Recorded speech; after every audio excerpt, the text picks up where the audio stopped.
রাজাকার ব্যুৎপত্তিগতভাবে একটি আরবি শব্দ, যার শাব্দিক অর্থ হল স্বেচ্ছাসেবী। চলুন আমরা তাহলে জেনে আসি বাংলাদেশের কোনো ব্যক্তিকে রাজাকার বললে কেন তারা এর প্রতিবাদ করে এবং রাগান্বিত হয়। ইয়াহিয়া খানের সামরিক শাসনামলে 1970 সালে পাকিস্তানে প্রথম সাধারণ নির্বাচন অনুষ্ঠিত হয়।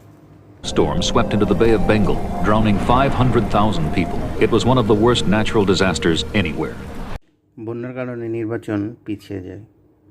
1970-এর নির্বাচনে পশ্চিম পাকিস্তানের দলগুলো পায় 138 আসন এবং পূর্ব পাকিস্তানের দলগুলো পায় 162 আসন।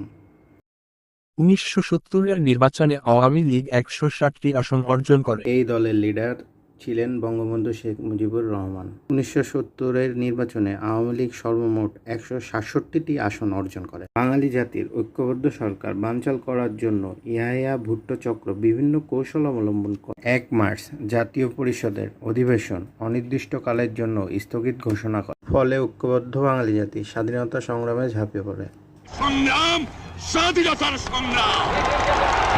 বঙ্গবন্ধু শেখ মুজিবুরকে গ্রেপ্তার করা হয়।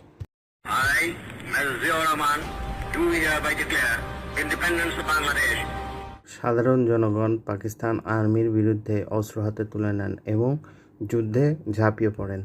দীর্ঘ 9 মাস রক্তক্ষয়ী যুদ্ধের মাধ্যমে বাংলাদেশ স্বাধীনতা অর্জন করে। 1971-এর যুদ্ধের সময় আধাসামরিক কিছু গ্রুপ ছিল যারা সরাসরি পশ্চিম পাকিস্তানের আর্মি বাহিনীকে সাহায্য করত বাঙালি সাধারণ মানুষকে নির্যাতন, নিপীড়ন ও হত্যা করার জন্য। তাদেরকে রাজাকার বলা হয়। বাংলাদেশের 50% মানুষ তাদের ঘরবাড়ি ছেড়ে দিতে বাধ্য হয়। 1971-এর মুক্তিযুদ্ধে 30 লক্ষ মানুষ শহীদ হয়। বাংলাদেশ স্বাধীনতা অর্জন করে।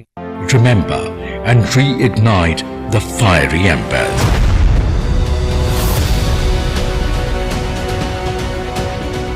93,000 পাকিস্তান আর্মি আত্মসমর্পণ করেন।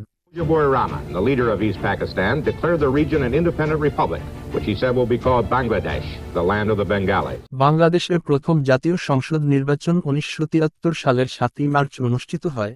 এই নির্বাচনে আওয়ামী লীগ 293টি আসনে জয়লাভ করে এবং সংখ্যাগরিষ্ঠতা অর্জন করে সরকার গঠন করে। 1973 সালে আওয়ামী লীগ সরকার একটি আন্তর্জাতিক ট্রাইব্যুনাল গঠন করে, যার কাজ ছিল রাজাকারকে শনাক্ত করা এবং শাস্তি দেওয়া।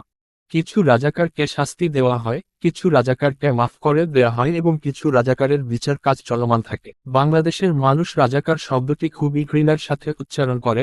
রাজাকার শব্দটি বাংলাদেশে বিশ্বাসঘাতক এবং দেশদ্রোহী বোঝাতে ব্যবহৃত হয়। এজন্য কাউকে রাজাকার বললে তারা এর প্রতিবাদ করে এবং রাগান্বিত হয়ে যায়।